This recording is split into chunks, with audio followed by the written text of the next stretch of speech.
Kirtanaha Hridayantosto hi avadrani Vidhurati Surutsata. Srimad Bhagavatam, Canto 3, Chapter 19, text number 37. Coming up.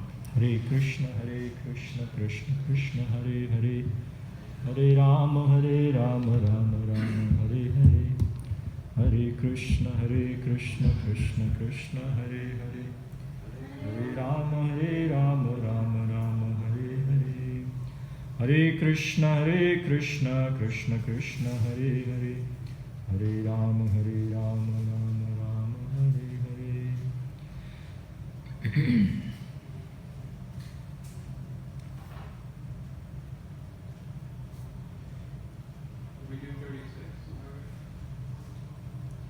37. Yo Vai Hiranyaksha Vadam Mahadbhutam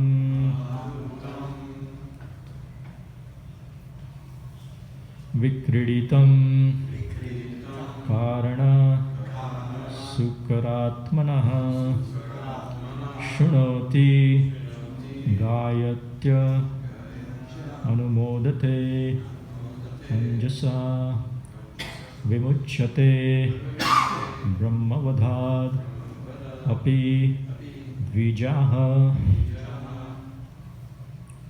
Yo Vai Hiranyaksha Vadam Mahadbhutam Yo Vai Hiranyaksha Vadam Mahadbhutam Vikriditam Karana Sukaratmanaha Shunoti Gayatya Anumodatenjasa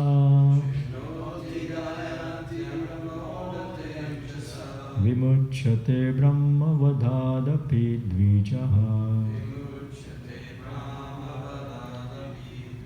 Yo Vai Hiranyaksha Vadam Mahadbhutam Vikriditam Karana Sukaratmanaha Shunoti Gayatya Anumodate Anjasa Vimuchyate Brahmavadhadapi Dvijaha. Please chant. Yo Vai Hiranyaksha Vadam Mahadbhutam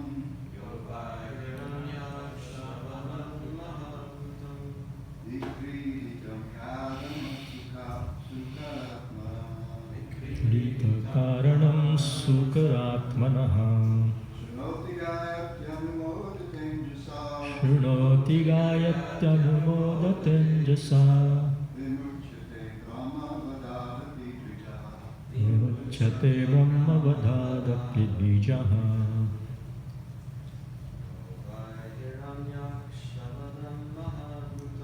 Yo Vai Hiranyaksha Vadam Mahadbhutam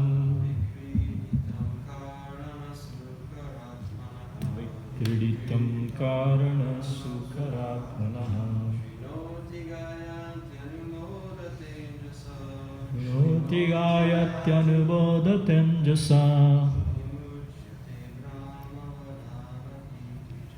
Vimuchyate Brahmavadhadapi Dvijaha. Hiranyaksha Vadam Mahadbhutam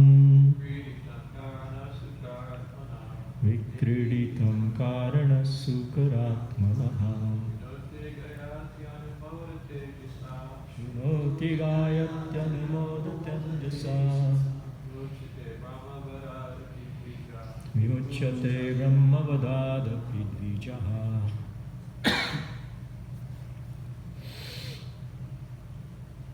Word to word meaning.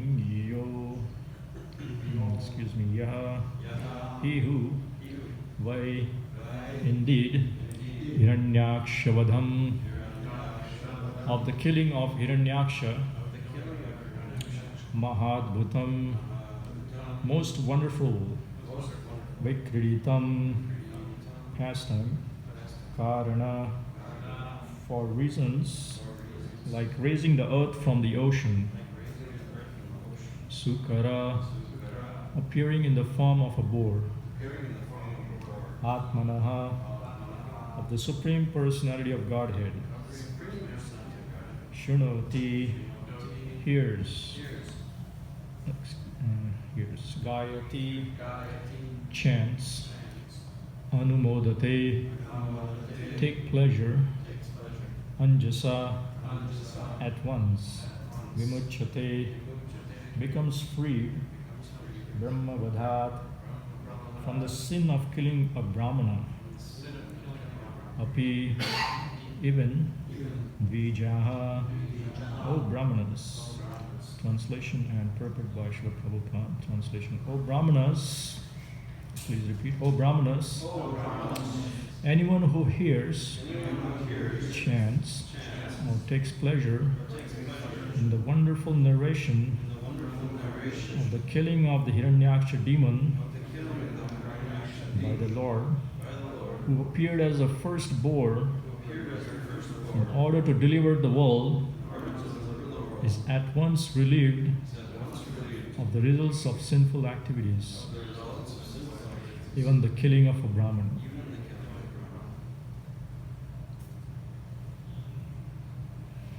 Since the personality of Godhead is in the absolute position, there is no difference between his pastimes and his personality. Anyone who hears about the pastimes of the Lord associates with the Lord directly, and one who associates directly with the Lord is suddenly freed from all sinful activities, even to the extent of the killing of a Brahmana, which is considered the most sinful activity in the material world. One should be very eager to hear about the activities of the Lord from the bona fide source, the pure devotee. If one simply gives oral reception to the narration and accepts the glories of the Lord, then he is qualified. The impersonalist philosophers cannot understand the activities of the Lord. They think that all his activities are Maya, therefore they are called Mayavadis. Since everything to them is Maya, these narrations are not for them. Some impersonalists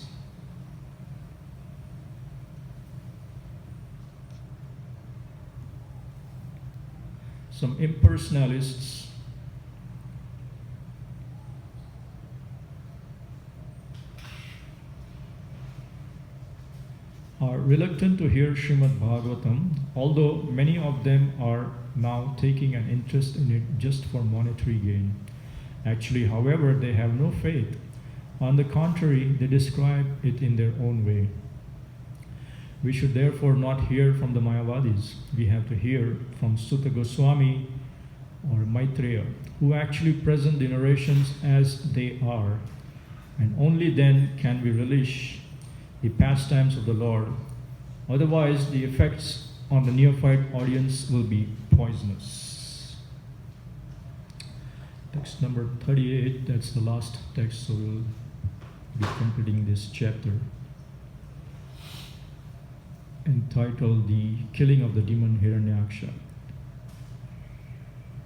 Etan mahapunyam malam pavitram dhanyam yashasyam padamayurashisham pranendriyanam yudhi shaurya vandanam pranendriyanam yudhi shaurya vardhanam narayanam te gatiranga shinvatam. This most sacred narrative confers extraordinary merit, wealth, fame, longevity, and all the objects of one's desire.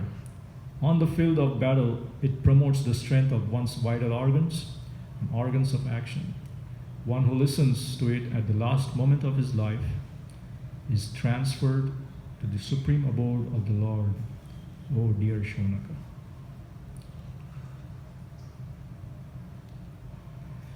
Purport. Devotees are generally attracted by the narratives of the pastimes of the Lord, and even though they do not prosecute austerities or meditation, this very process of hearing attentively about the pastimes of the Lord will endow them with innumerable benefits such as wealth, fame, longevity, and other desirable aims of life.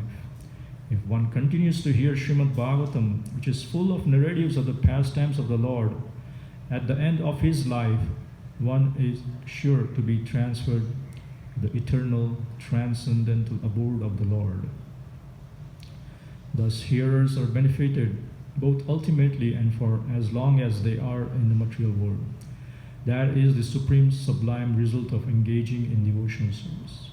The beginning of devotional service is to spare some time and listen to Srimad Bhagavatam from the right source. Lord Chaitanya Mahaprabhu also recommended 5 items of devotional service, namely, to serve the devotees of the Lord, to chant Hare Krishna, to hear Srimad Bhagavatam, to worship the deity of the Lord, and to live in a place of pilgrimage.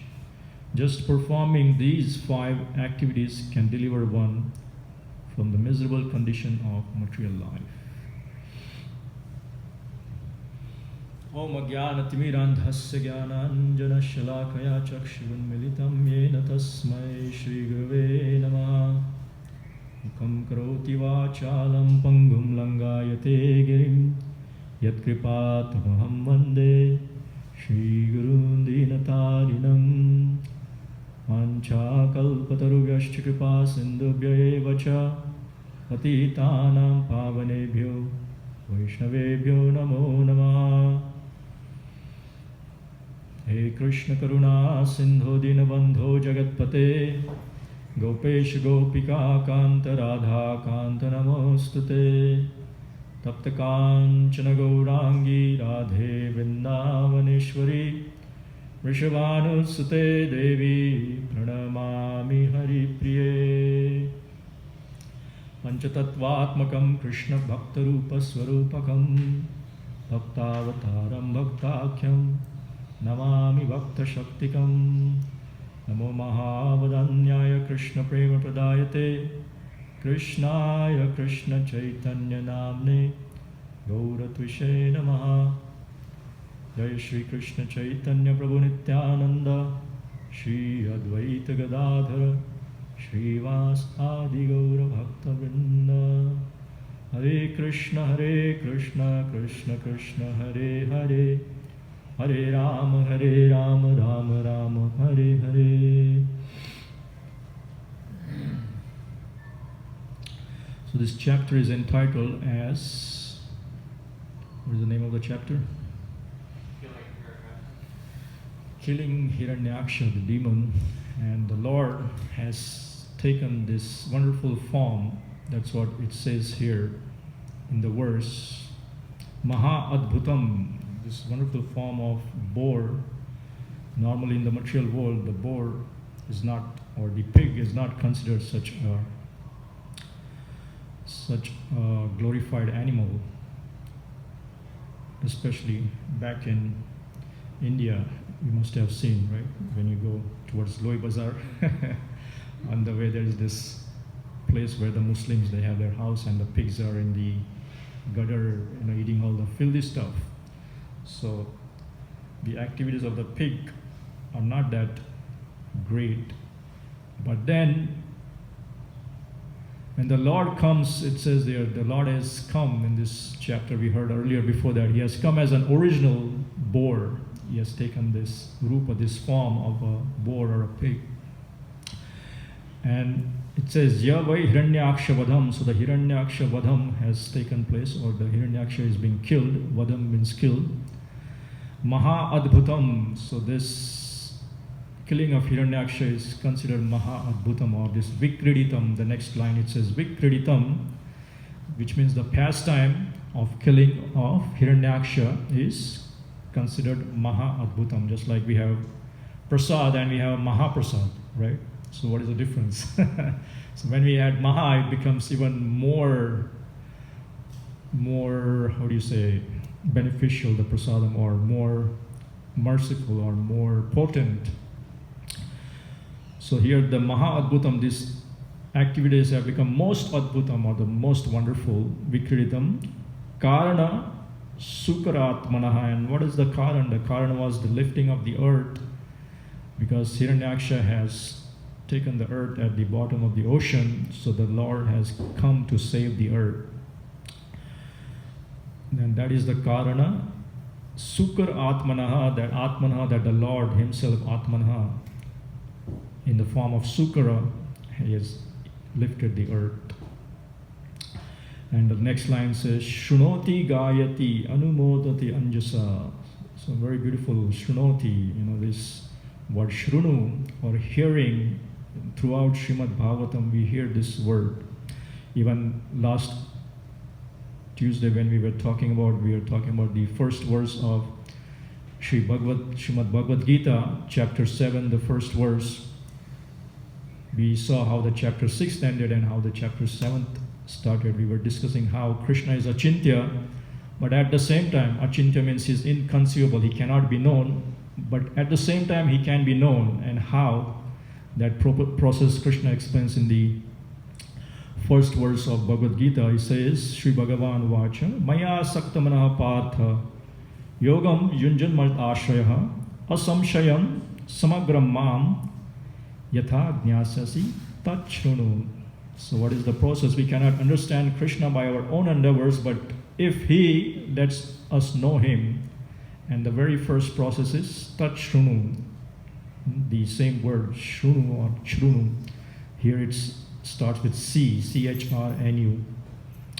The last line it says, Yatha Jnasasi Tachrunu. The Supreme Personality of Godhead said, now hear, Tachrunu, O son of Partha, how by practicing yoga in full consciousness of me, with mind attached to me, you can know me in full, free from doubt.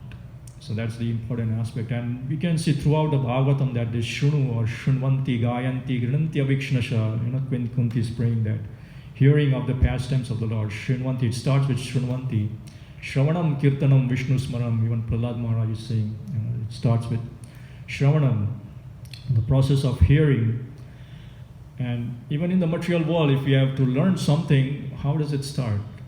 Right? Just like if somebody is honking in the parking lot, what do we hear first? The sound, right? The sound attracts her, and then we go and see, oh, what's happening there. So similar, the very first thing, we know even in the process of creation, the very first word that Brahma heard was tapa. So he was hearing from the main aspect, or the starting of the process of bhakti yoga is Shrunu, or Shrunvanti, or hearing. And just like yesterday, we had this verse, and a slight correction actually, if you don't mind, because Gajendra actually, he knew whom he was praying to. It's not that he did not know whom he was praying. It says Padambujam, Dhyanam Padambujam, that he was meditating on the lotus feet of the Supreme Lord. So he did knew that whom he was praying to. Maybe you got mixed up with the Ajamil pastime where, he just, that was, what do you call that? Namavas. The Namavas, yeah, because he didn't mean to address the Supreme Lord Narayan, but because his son's name was Narayan, and he, at the time of death, he shouted, Narayan, Narayan, and the Dutas, the Narayan Dutas or Vishnu Dutas came to save him. So Shrunvanti, Gayanti. Gayanti means always chanting the names of Lord Hari. That's what we do here, right? In the temple, we are chanting only in the morning from 4:30 a.m.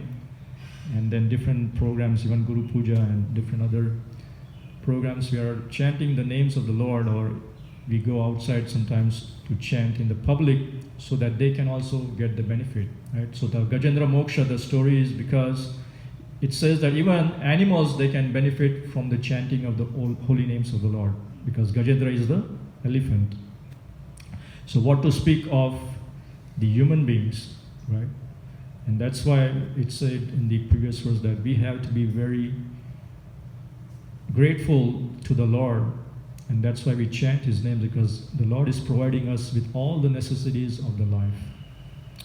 It's interesting, I was hearing this one story by one of the speakers back in India, Bhagavat speaker, and kind of interesting story. He one time, there is this one, this is in Awadh. Awadh is also the name for Ayodhya.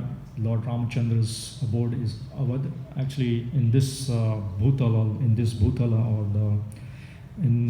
this earthly planet itself, if you go, still there's a place in India, if you go North India, I think almost maybe a few hundred kilometers or miles from New Delhi north, if you go, you find Ayodhya.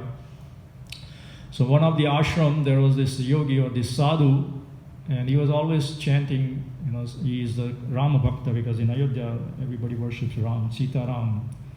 Sita Ram, we had very wonderful festival last Sunday, Sita Ram, Sita Ram.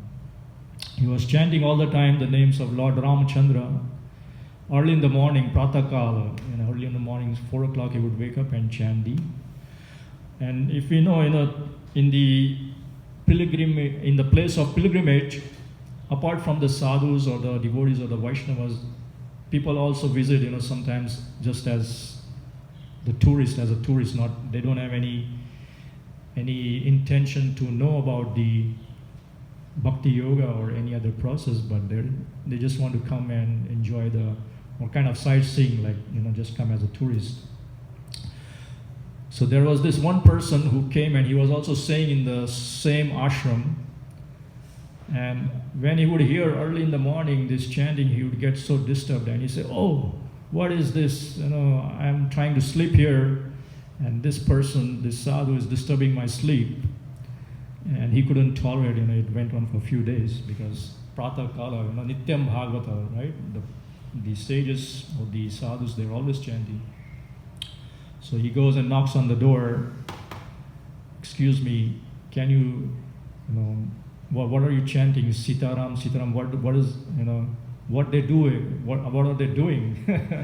So the sadhu says, "Sitaram, they are the Supreme Lord, Sri Ramachandra, Lord Ramachandra. And He is the one who's providing us with everything from our food to water to clothing. And so we have to express our gratitude and chant their names. Right? That's why I'm chanting the names of the Lord Ram." And he said, this non-devotee, he said, "Oh, so your Lord Ramchandra, He provides with food, clothing, shelter. But what if I don't want to eat?" And then the sadhu says, "Even if you don't want to eat, the marmarke means he will beat you and make you eat." Said, "No, this cannot be. If I don't want to eat, I would not eat." And he said, "In 24 hours, I'm going to, try this. What you are saying," he says to the sadhu, "that and if you are wrong, I'm going to come and surrender at your feet. I will become your disciple, whatever you say." And so he goes and he says, "Okay, 24 hours at least. I'm not, even if somebody comes or forces me, I will see, I'm not, first of all, I'm going to fast and forget of, anybody forcing me, right?" So he says, "In the city there are so many people, so they're going to offer me food or I'm going to get tempted, so let me go to the forest." So nearby he goes in the forest, and he says, "Oh, even in the forest, if people are traveling through, they can spot me and, they can offer me something to eat." Or then what he does, he goes and climbs on the top of a banyan tree, and then he's waiting there from morning 5 o'clock, and now it's getting afternoon. And at that time, some of the Banjaras or the gypsies, they came, they were passing to the forest, and it so happened that under that same tree they thought of, let's take some rest here and make cook our food, lunch. And so they were cooking the food, and this guy is smelling that food, but somehow he's controlling himself, right? Like not to come down or try to eat or anything. And then it so happened that at the same time, when the food was ready and they were about to eat, and there was a bit chaos, somebody said, "Oh, the dacoits are coming, we have to run away from here." And so they run away, all the gypsies, but they leave the food as is because they can't, because they have to run from to save their lives.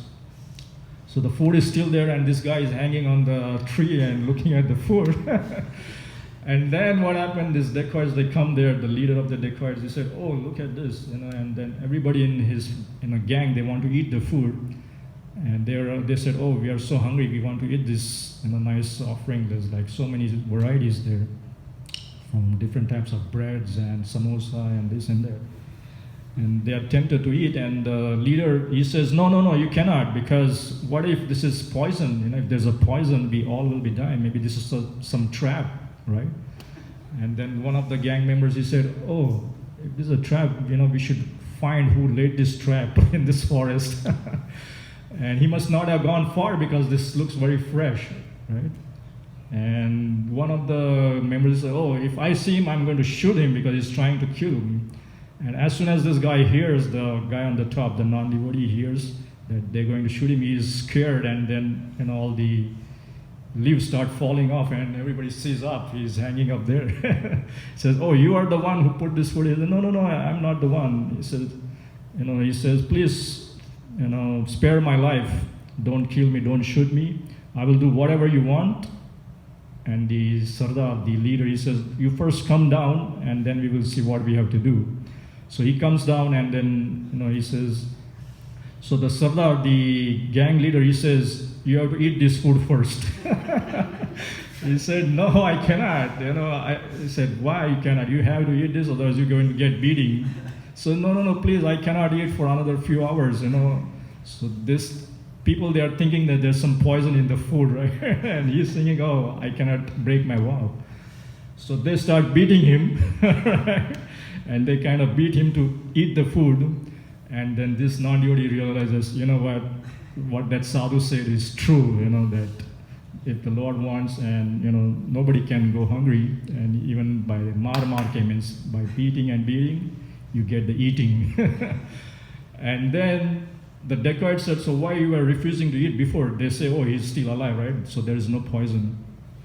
And then this non-devotee, he kind of narrates the whole story of what happened, such and such thing happened with the sadhu in the ashram. And so as soon as the dacoit hears this, there's a transformation in his heart, and he says, "You know what, I'm going to give up all this, my activities, and become a devotee of the Lord."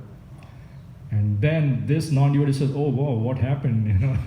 And so he rushes to the sage or the sadhu in the ashram, and he surrenders unto him. And then later, that same person actually takes diksha from this sadhu, and he becomes a very famous, he's very famous saint in the northern India called Manuklal or something, and he wrote very beautiful poetries about the hearing process of the Lord, or the chanting of the names of the Lord. So that is the Gayanti, Shrinvanti Gayanti, Grananti Abhikshnasa. So here it says in this verse, Anumodate. Anumodate is like the translation for Anumodate. Anumodate Anjasa, where it says that we are hearing, we are chanting, Shrinanti Gayati Anumodate Anjasa, that when the devotees are hearing and chanting the names of the Lord, then what happens? They take pleasure in doing so. And that's what the famous verse in Bhagavad Gita, anybody remembers? Kathayantascha mam nityam tushyanti cha ramanti cha, that by hearing my katha, the devotees, they are always kathayantascha mam nityam, always tushyanti cha, they're just like it says anjasa, they take pleasure, tushyanti cha ramanti cha. And Prabhu, he pointed this very beautiful verse on the same lines, that is Bhagavatam 2:4-15, right? 2:4-15, where Shukadeva Goswami is just about to start his narration, and this is a beautiful verse too. It says, Yat kirtanam yat smarana yad dakshanam Yad kirtanam yad smaranam yadikshanam Yad vandanam yad sharnavanam yad arhanam. Actually, we can chant this. It's kind of very beautiful, the meter or the words, the arrangement of the words. Yat kirtanam yat smaranam yadikshanam yad vandanam yat sharanam yad arhanam lokasya sadyo vidunoti kalmasham tasmai subhadra shavase namo namaha. So if you see the same words, kirtanam, smaranam, ikshanam, vandanam, shravanam, actually shravanam. So shravana means same shravanam, or hearing about. So the translation goes like this. This is Shukadev Goswami saying, "Let me offer my respectful obeisances unto the all-auspicious Lord Sri Krishna, about whom glorification, remembrances, audience, prayers, hearing, and worship can at once cleanse the effects of all sins of the performer." So when one does these activities of hearing, chanting, and discussing the pastimes of the Lord, then what happens? What happens? Two things happen. What is the first thing? As Prabhupada mentions in the current purport. Somebody said something? Yes, there's a purification of the heart. And also, as it says in the last verse here, the benefits, we are all about the benefits, right? When we invest something, whether our time, money, or energy, we are always thinking, oh, what is the benefit? Right? That is our Kali Yuga mentality. We don't do anything, especially here in America. You don't do anything without you show them some green, right? You show them the dollar bill, then they're ready to serve you. So what is the benefit here? The hearing process that is described in the next verse. Yes, that is there. And, interesting, it says that it's not that one, of course, the goal is to go back home, back to Godhead.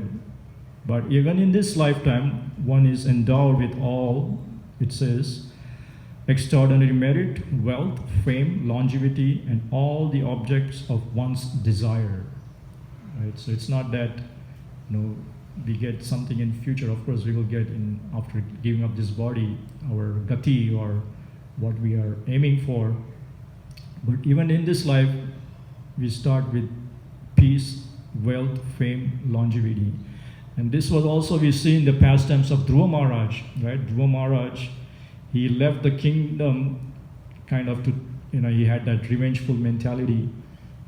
But when he had the darshan of the Lord, he considered that whatever his motive to be kacham, like the pieces of broken glass, Swami Kritatosmi, because Krishna asked him, you can ask me whatever boon you want, right? But what did Dhruva Maharaj say?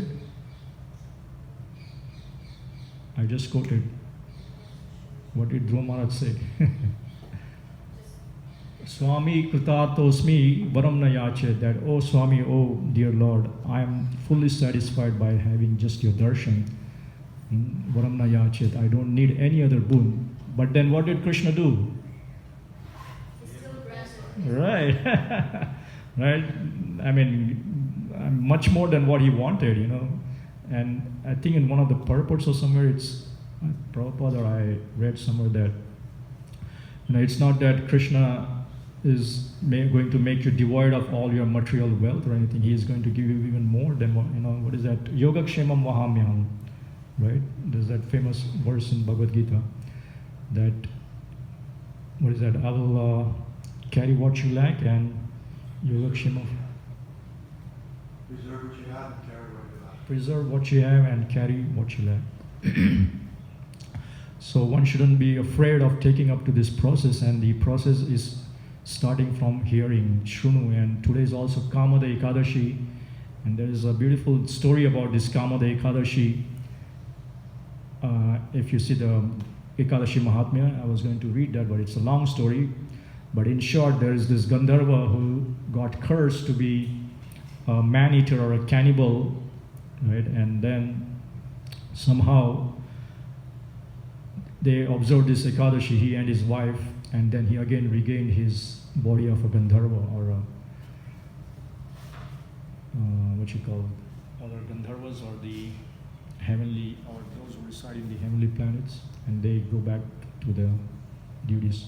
And it says, whenever you hear the Ekadashi Mahatma, you will always see just by hearing. And it says, it's so potent, the hearing process, the hearing of the pastimes of the Lord, that one can be saved even from the Brahma Hataha. It says in this Brahma Vada, from the killing of a Brahmana. We have this famous verse, Namo Brahmana Devaya, Go Brahmana Hitaya Cha, right? Krishna is the protector of a Brahmana. But even if somebody kills a Brahmana, but at the same time, if they take up this process of hearing, chanting, Shinvanti, Gayanti, Gananti, then all their sins will be nullified. It says here in this verse, one who listens to it at the last moment of his life is transferred, and that's another benefit. They are transferred to the supreme abode of the Lord. Oh dear Shaunaka. So we are right on that. Any quick comments or questions?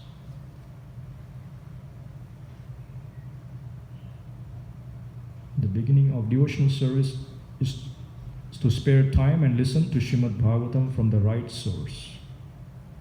So one has to hear from the right source, which is from the pure devotees of the Lord. Otherwise, there will be poisonous effect, just like the milk touched by the lips of a serpent. Thus ends the Bhaktivedanta purport of the 3rd canto, 19th chapter of Srimad Bhagavatam, entitled The Killing of the Demon Hiranyaksha. So also we observing Ekadashi today, Ekadashi fast, if we can observe, if not at least till noon. If not, at least avoid grains and beans. So any quick comments, questions, or everyone understood everything? Yes, Maharaj, please.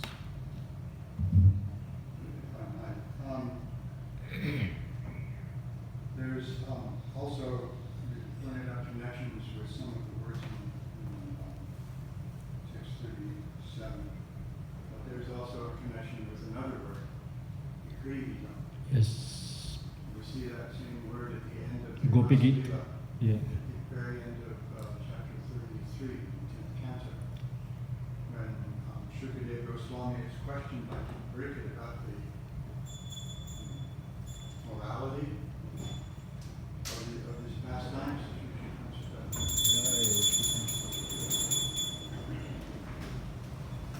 And Shukadeva Goswami responds by saying, you have to understand that he's actually the husband of Gopi's husbands, so there's nothing wrong there. He says, besides that, he says, somebody who hears and Vikrititam means play or sporting. So anybody who hears of these sportive pastimes of the Lord with the young women of Vrindavan, all the material desires in your heart are on. This is how powerful, this is how purifying hearing these pastimes. Not only is there no immorality, it'll purify even a contaminated person with their material desires. Yes, thank you, Maharaj. Very beautiful insight. And it's this Gopi Gita, very beautiful. Even the meter, if we chant Tava Kathamritam Tapta Jivanam Kaviri Bhiditam Kalmashapam Shravana Mangalam Srimadattatam Bhuvi Ganantiye Bhuridha Jana. So then I think further that word comes, right? Vikreditam. Well, in the same chapter. Right. Gopi Gita is 31, this is 30, and very not chapter 33. All right, thank you very much. Grantaraj Srimad Bhagavatam ki jai, Samaveda Bhakta Vrinda ki jai, Kamada Ekadashi Vrata ki jai.